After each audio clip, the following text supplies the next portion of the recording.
Hi guys and welcome back to Auto Crew. आज आपके आगे लेके आ गए हैं एक detailed drive review Skoda Slavia का। दोस्तों 3-4 दिन हो गए हैं मेरे को इस गाड़ी को चलाते हुए और लगभग 500 किलोमीटर मैंने इस गाड़ी को चला लिया है। तो आज के इस वीडियो में शेयर करता हूँ आपके साथ अपना पूरा एक्सपीरियंस कि आखिर कैसा रहा मेरा एक्सपीरियंस इस स्कोडा स्लाविया के साथ, कौन सा इंजन मैं चला रहा हूँ। तो दोस्तों ये इंजन है 1.5 लीटर TSI। जो दोस्तों अगर आप एक परफॉर्मेंस सेडान देख रहे हैं तो भी ये वीडियो आपके काम का रहने वाला है। प्लस एंथुजियास्ट के लिए सबसे ज़्यादा जो चीज़ की रिक्वायरमेंट होती है वो होता है एक मैनुअल ट्रांसमिशन।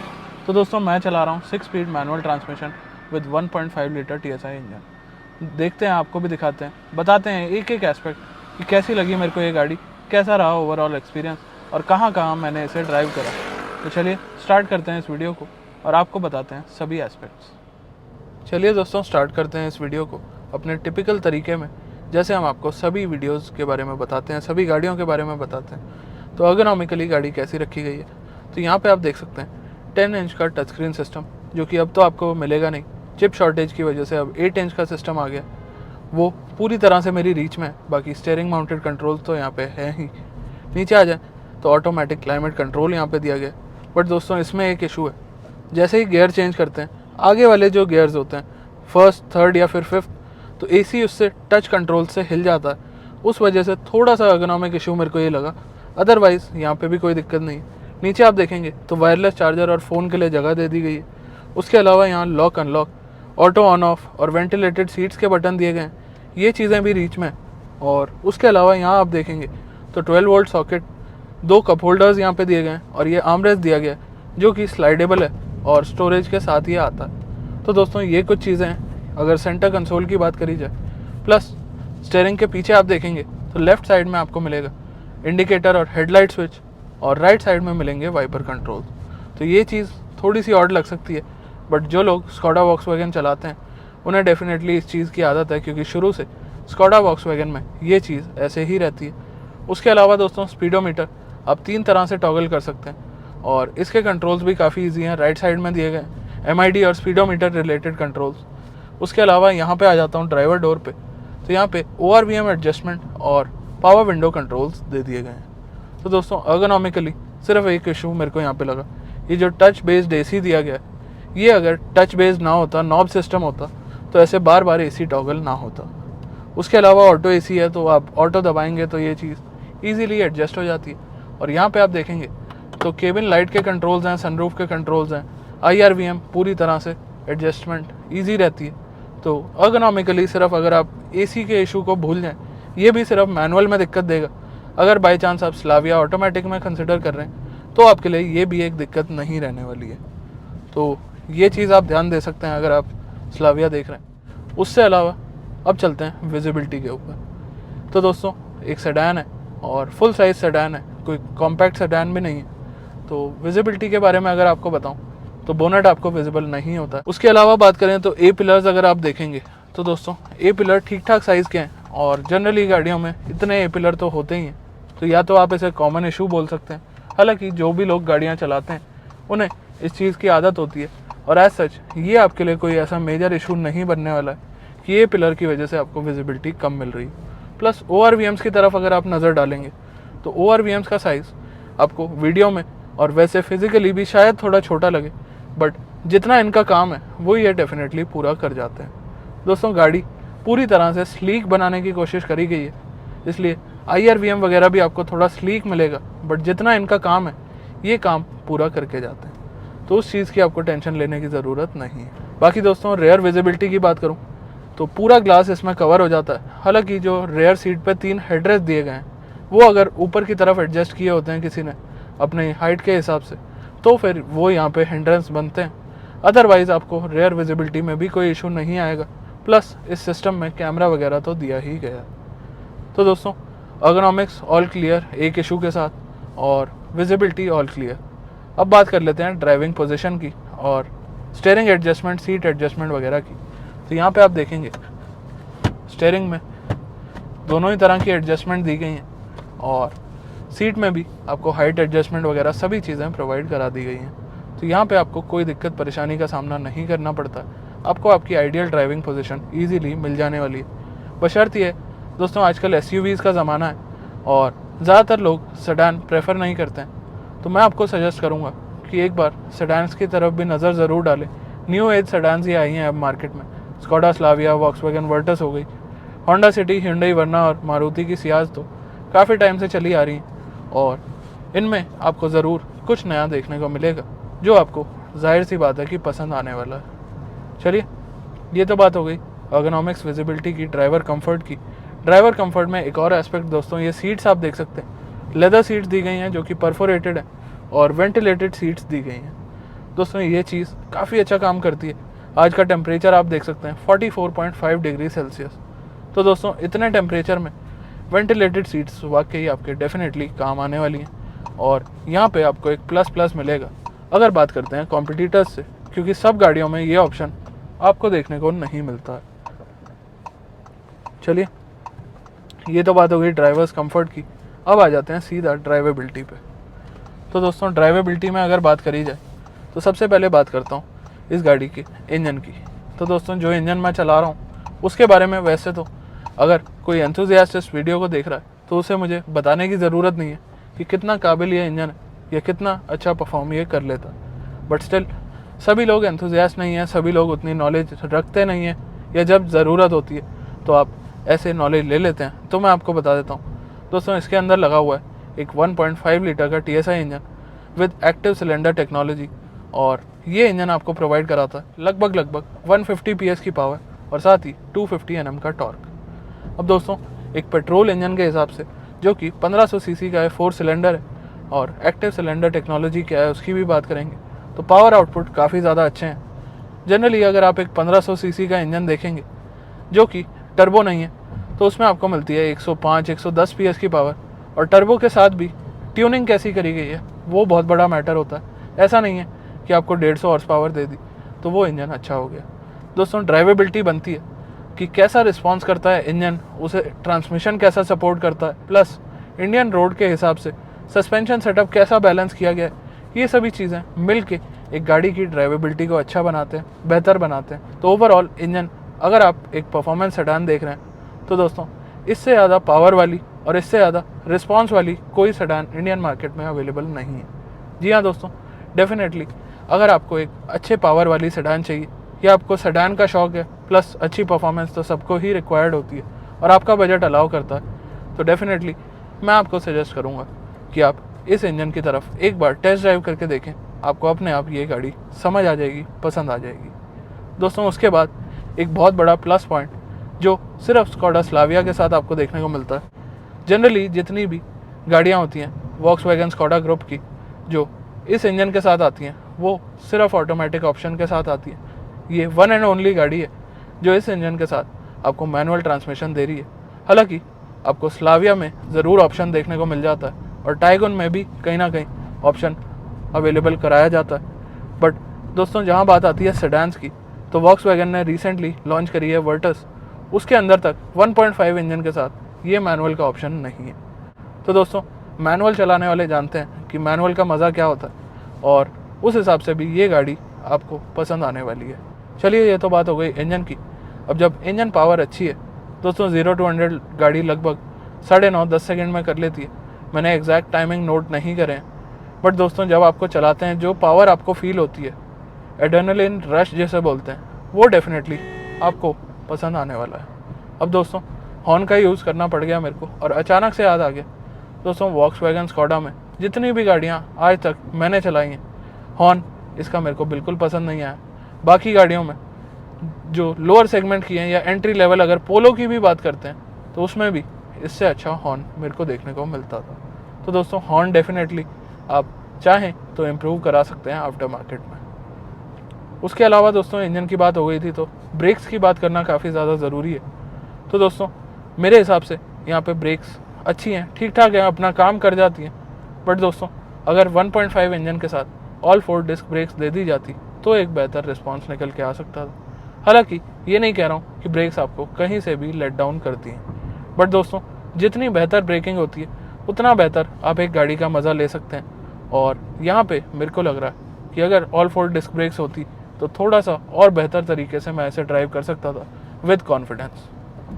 चलिए, अब इंजन की बात हो गई, ब्रेक्स की बात हो गई, अब बात करते हैं ट्रांसमिशन की। तो दोस्तों काफ़ी टाइम बाद मीडिया से मैं एक मैनुअल गाड़ी चला रहा हूँ, और मैनुअल गाड़ी चलाने का मज़ा तो अलग ही होता है, आप लोग समझते हैं इस बात को। और फाइनली मेरे को स्कोडा ने भेज दिया ये स्लाविया मैनुअल ट्रांसमिशन के साथ। तो दोस्तों मैनुअल में अब फाइनली बात आएगी क्लच की। तो दोस्तों क्लच मेरे को बिल्कुल भी परेशान नहीं कर रहा है। क्लच की डेप्थ की अगर बात करूं तो जी हाँ दोस्तों, थोड़ा सा डीप आपको लग सकता है, हालांकि नॉर्मली ये आपको बहुत ज़्यादा डीप फील नहीं होगा। क्लच की अगर हार्डनेस की बात करें तो दोस्तों कोई हार्डनेस नहीं है क्लच के अंदर। अभी गाड़ी बिल्कुल नई है, लगभग 3-3.5 हज़ार किलोमीटर चली है, और उसमें से भी 500-600 किलोमीटर मैंने ही चलाई है। तो अभी तक तो गाड़ी ऑल ओके है। बाकी कभी लॉन्ग टर्म में या बाद में इस गाड़ी को चलाएंगे तो इसके बारे में और दोबारा बात कर लेंगे। उससे अलग अगर बात करूं तो दोस्तों पहली बात तो ये 6 स्पीड मैनुअल ट्रांसमिशन यहाँ पे दिया गया है। जनरली आप देखेंगे तो इन गाड़ियों में 5 स्पीड मैनुअल तक ही लिमिट करा जाता है, या 6 स्पीड मैनुअल गियर बॉक्सेस आते भी हैं तो वो आते हैं डीजल इंजन ऑप्शन के साथ। हालांकि वॉक्सवैगन स्कोडा की इन पर्टिकुलर गाड़ियों में आपको कोई भी डीजल इंजन ऑप्शन नहीं मिलता है, बट दोस्तों डीजल चलाने वाले भी इस इंजन को चला के भूल जाते हैं कि वो एक पेट्रोल गाड़ी चला रहे हैं। दोस्तों यही खास बात है इस इंजन की। और इंजन की दोस्तों जितनी तारीफ़ करूं वो कम ही रहने वाली है। आई डोंट नो आप में से कितने लोगों ने ये इंजन चलाया और इस गाड़ी को फील किया है। बाकी इस गाड़ी की बात अगर छोड़ भी दें तो ये इंजन तो कई सारी गाड़ियों में स्कोडा वॉक्सवैगन ग्रुप में आता है। अगर आप उनमें से कोई भी गाड़ी चला लेंगे तो आपको पता लग जाएगा कि क्यों मैं इंजन की इतनी तारीफ़ कर रहा हूँ। बाकी दोस्तों आप देख सकते हैं रफ रोड तो इंडिया में आपको कहीं भी मिल सकती है, चाहे वो एक नेशनल हाईवे हो, चाहे वो एक एक्सप्रेस वे हो। तो दोस्तों रफ रोड में काम आता है सस्पेंशन का, और सस्पेंशन सेटअप भी गाड़ी का काफ़ी अच्छा रखा गया है। अब जहाँ बात आ गई है सस्पेंशन सेटअप की, तो एक बात करना और ज़्यादा ज़रूरी है, वो है दोस्तों ग्राउंड क्लियरेंस। दोस्तों सेडान्स में जनरली हम डरते हैं रफ रोड ले जाने से, बट स्टिल हमें जाना पड़ता है, क्योंकि अभी आपने देखा नोएडा एक्सप्रेसवे के बीच में मेरे को रफ रोड मिल गई। अब दोस्तों इसे टाल नहीं सकता कोई भी, और ये पॉसिबल भी नहीं है। तो यहाँ पे आपको मिल रही है 179 mm की ग्राउंड क्लियरेंस, जो कि सेडान्स के स्टैंडर्ड के हिसाब से काफ़ी ज़्यादा है, और इसका फ़ायदा आपको ऐसी रोड कंडीशंस में देखने को मिलता है। प्लस सस्पेंशन सेटअप काफ़ी अच्छा बैलेंस रखा गया है, और टायर साइज़ भी 16 इंच का एप्ट चुना गया है। तो ये चीज़ें ओवरऑल आपका कंफर्ट काफ़ी ज़्यादा एनहांस कर देती हैं, और आपको एज सच कोई कमी नहीं लगती है जब आप ड्राइव करते हैं इस गाड़ी को। अब दोस्तों जहाँ बात हो रही थी सभी चीज़ों की, ग्राउंड क्लियरेंस की बात आ गई थी, तो बात करना ज़रूरी है बॉडी रोल के बारे में भी। तो दोस्तों बॉडी रोल काफ़ी वेल कंटेन्ड है गाड़ी में।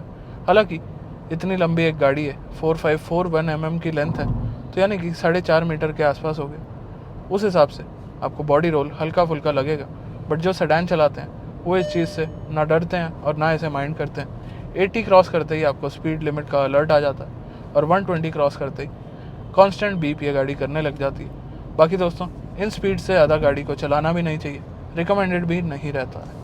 तो दोस्तों बॉडी रोल की बात हो गई, ग्राउंड क्लियरेंस की बात हो गई, अब बात करते हैं थोड़े से फीचर्स की।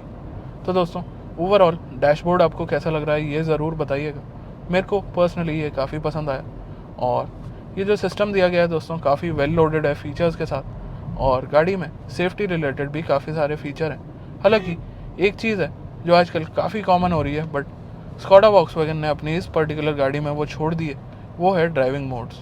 दोस्तों इस गाड़ी के अंदर आपको कोई भी ड्राइव मोड देखने को नहीं मिलते, जो कि इतने पावरफुल इंजन के साथ अगर दिए जाते तो शायद एक बेहतर रिस्पॉन्स निकल के आ सकता था। बाकी ठीक है, ओवरऑल परफॉर्मेंस के मामले में तो यहाँ पे कोई कमी है नहीं, और कम परफॉर्मेंस में चलानी है तो माइल्डली आप गाड़ी को चला ही सकते हैं। तो यहाँ पे एज सच कोई बड़ी कमी नहीं है, हालांकि वो होते तो एक बेहतर बात होने वाली थी।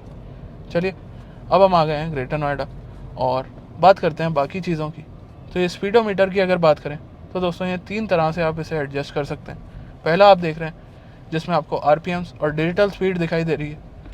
दूसरा है दोस्तों डिजिटल स्पीड, इसमें आपको RPMs वगैरह नहीं पता चलते हैं, सिर्फ आपको स्पीड दिखाई देती है। और तीसरा है इसमें आपको स्पीड मिलेगा एक डायल के साथ, और राइट साइड में आपको डिजिटल स्पीड भी देखने को मिल जाएगी।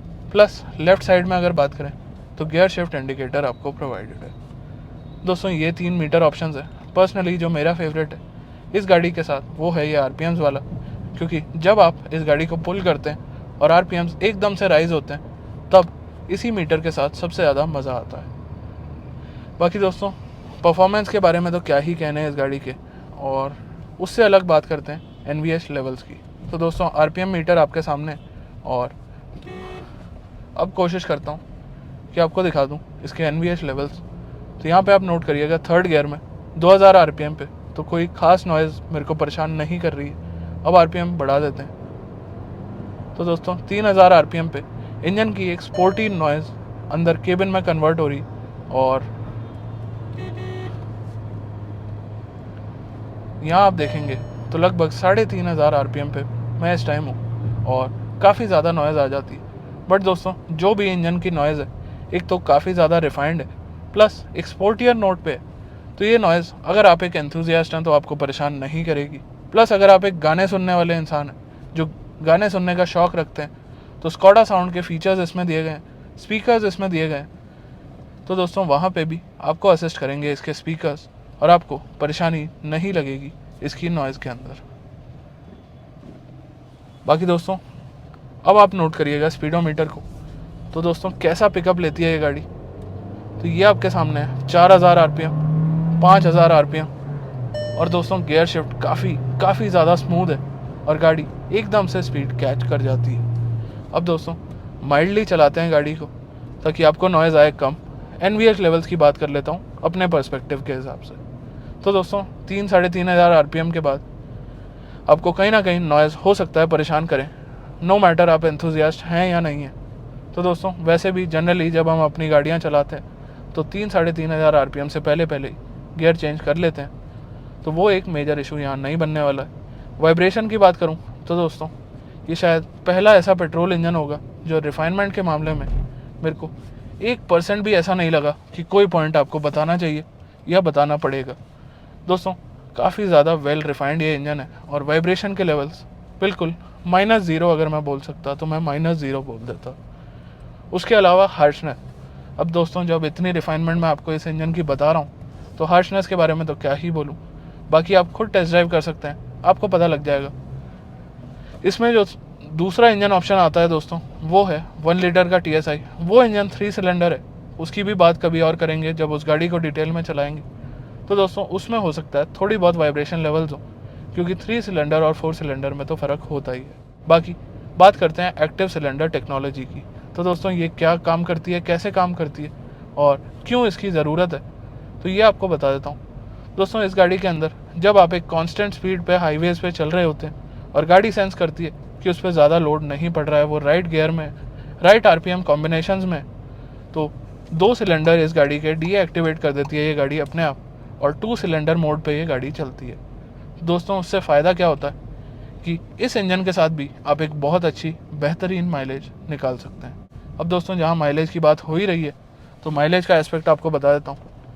आउटलाइन में बताऊँ तो दोस्तों ये एक ऐसा इंजन है जो माइलेज में बहुत ज़्यादा वेरी करता है। इस इंजन से 6 से लेके और लगभग 16-17 तक की माइलेज निकाल सकते हैं। बाकी एक माइलेज टेस्ट बनाया हुआ है इस गाड़ी का भी, आप चाहें तो जाके उस माइलेज टेस्ट को देख सकते हैं, आपको क्लैरिटी मिल जाएगी कि आखिर कैसी माइलेज ये गाड़ी देने के केपेबल है। और बाकी लीस्ट माइलेज तो मैंने आपको बता ही दी है कि 6 से 8 की माइलेज भी ये गाड़ी दे जाती है अगर आप इसे परफॉर्मेंस के हिसाब से ड्राइव करते हैं। चलिए दोस्तों अब कुछ और चीज़ों की बात रह गई है इस वीडियो को कंक्लूड करने से पहले। तो यहाँ जो आप देख रहे हैं ये है स्कोडा का 2 स्पोक स्टीयरिंग व्हील। यहाँ से आप देख सकते हैं कुछ इस तरीके से इसे डिज़ाइन किया गया है। काफ़ी अच्छी ग्रिप है, लेदर रैप्ड गियर, ये स्टीयरिंग व्हील दिया गया है, लेदर रैप्ड गियर नॉब है। हालांकि ट्रांसमिशन की बात अभी आगे करेंगे। हॉर्न के बारे में मैंने आपको बता दिया है। बाकी ये जो कंट्रोल्स दिए गए हैं स्टीयरिंग माउंटेड कंट्रोल्स, ये काफ़ी अच्छे रहते हैं और काफ़ी अच्छा इनका रिस्पॉन्स है। उसके अलावा दोस्तों स्टीयरिंग के बारे में बात करते हैं कि ड्राइवेबिलिटी में ये कैसा रहता है। तो दोस्तों स्कोडा के स्टीयरिंग में जनरली कोई कमी ऐसी नहीं आती, और इस गाड़ी के साथ भी ऐसा ही है। दोस्तों स्टीयरिंग आपको निराश नहीं करेगा, ना ही होने देगा, और जैसे जैसे आप स्पीड बढ़ाते जाते हैं स्टीयरिंग अपने आप को हार्ड उस हिसाब से करता रहता है, और कहीं ना कहीं आपको दिक्कत नहीं आती है जब आप इस गाड़ी को हाई स्पीड्स में भी चला रहे होते हैं। आप देख सकते हैं ईजिली गाड़ी 80-100 की स्पीड्स पे पहुंच जाती है, और इससे ज़्यादा की स्पीड्स रिकमेंडेड होती नहीं है। बाकी दोस्तों अब आप देख रहे हैं लगभग 90 to 95 की स्पीड पे गाड़ी है, और स्टीयरिंग ने अपना वेट पकड़ लिया है, और फुल कॉन्फिडेंस ये मेरे को इस टाइम प्रोवाइड करा रहा है। अब दोस्तों बात करते हैं हाई स्पीड स्टेबिलिटी की। तो हाई स्पीड स्टेबिलिटी दोस्तों सबसे पहले तो सेडान के हिसाब से बात कर लेते हैं। सेडान्स में जनरली स्टेबिलिटी का इशू नहीं आता है क्योंकि उनके प्रोपोर्शंस काफ़ी बैलेंस्ड होते हैं और फ्रंट और रेयर में बराबर वेट डिस्ट्रीब्यूशन होता है। तो ये रीज़न है कि जनरली सेडान्स में आपको स्टेबिलिटी के इश्यूज थोड़े से कम देखने को मिलते हैं, अगर मिलते भी हैं तो। बाकी दोस्तों ज़्यादातर कार्स फ्रंट इंजन होती हैं तो कहीं ना कहीं फ्रंट हैवी हो जाता है। उस हिसाब से भी यहाँ पे कोई दिक्कत नहीं आएगी आपको इस स्लाविया में। प्लस हाई स्पीड स्टेबिलिटी की जहाँ बात आती है तो वहाँ पे सस्पेंशन, टायर्स वगैरह काफ़ी सारी चीज़ें मिल के अपना रोल निभाती हैं। और यहाँ पे अगर आप देखेंगे तो दोस्तों स्पीड ग्रैब करना तो इस इंजन के लिए एक नॉर्मल सी बात है। आप देखेंगे तो ईज़िली 100 क्रॉस हो गया है। और दूसरा मीटर दिखाते हैं आपको तो यहाँ आपको ईज़िली स्पीड पता चल पा रही होगी। तो दोस्तों इतनी स्पीड में भी यहाँ पे इस गाड़ी को, इस इंजन को कोई दिक्कत नहीं है। अभी तो सिर्फ 5वें गियर पे चल रही थी, 6ठे गियर पे और स्ट्रेच करने की पावर है इसके अंदर। चलिए स्टीयरिंग की बात ख़त्म करते हैं, स्टेबिलिटी की बात ख़त्म करते हैं। लास्टली जो बात मैंने आपके लिए बचा रखी है वो है इसका ट्रांसमिशन। तो दोस्तों ट्रांसमिशन वैसे तो ज़्यादातर लोग ऑटोमेटिक ही प्रेफर करते हैं, जो मार्केट का ट्रेंड देखा है मैंने। तो आजकल मार्केट शिफ्ट हो रही है ऑटोमेटिक की तरफ, बट मैनुअल के एंथुजियास्ट आज भी ज़िंदा हैं और उनके लिए स्पेसिफिकली ये गाड़ी जेम ऑफ इंजन के साथ ये आ रही है। दोस्तों 6 स्पीड मैनुअल ट्रांसमिशन है और आपको ट्रैफिक में अगर ये गाड़ी चलानी पड़ती है तो सेकंड गियर पे इजीली पिक हो जाती है, सबसे पहली बात। और सेकंड गियर पे इजीली आप 30 से 40 की स्पीड तक इस गाड़ी को स्ट्रेच कर सकते हैं। चलिए दोस्तों सेकंड गियर की बात छोड़ देते हैं। माइल्ड ट्रैफिक में या आप कह सकते हैं थोड़ी सी खुली रोड जब हमें मिलती है तो हम स्लॉट इन कर देते हैं अपनी गाड़ी के अंदर थर्ड गियर। थर्ड गियर में दोस्तों ईजिली ये गाड़ी 80 to 90 की स्पीड तक भी पहुंच जाती है, जो कि एक काफ़ी बड़ी बात होती है किसी भी गाड़ी के लिए। गियरिंग रेशियोज़ इतने अच्छे से मेंटेन करें कि गियरिंग रेशियोज़ में मैं इस गाड़ी की तारीफ़ करना चाहूँगा, स्पेसिफिकली इस मैनुअल ट्रांसमिशन के साथ। दोस्तों DSG मैंने अभी डिटेल में नहीं चलाया, आउटलाइन में तो मैंने चला रखा है, तो जब डिटेल में चलाएंगे तो उसकी बात तब करेंगे। बाकी दोस्तों अगर आपका कोई डाउट रह गया हो स्कोडा स्लाविया या फिर किसी भी और गाड़ी से रिलेटेड तो कमेंट सेक्शन खुला है, आप वहाँ पे लिख सकते हैं। और पर्सनली मेरे को तो ये गाड़ी काफ़ी पसंद आई। आपको कैसी लगती है स्कोडा स्लाविया ये ज़रूर बताइएगा कमेंट सेक्शन के अंदर। बाकी दोस्तों आज के वीडियो में बस इतना ही, मिलते हैं ऐसे ही किसी और वीडियो के साथ। तब तक आप एक बार और देख लीजिए पिकअप कैसा लेती है ये गाड़ी। तो दोस्तों थर्ड गियर 50 की स्पीड 2000 RPM पे थी गाड़ी और आपके सामने है जो भी हो रहा है। 80 क्रॉस हो चुका है और 100 क्रॉस हो चुका है। थर्ड गियर पे चल रहा हूँ मैं, 119 की स्पीड तक ये गाड़ी थर्ड गियर पे चल रही है, लगभग 5000 RPM पे। तो दोस्तों इस इंजन की बात ही अलग है, इसे ड्राइव करके ज़रूर देखें। और जो सेडान लवर्स हैं वो डेफिनेटली स्लाविया 1.5 एक बार चला के देखें। चलिए दोस्तों मिलते हैं ऐसे ही किसी और वीडियो में, तब तक के लिए ख्याल रखिए, ध्यान रखिए, धन्यवाद।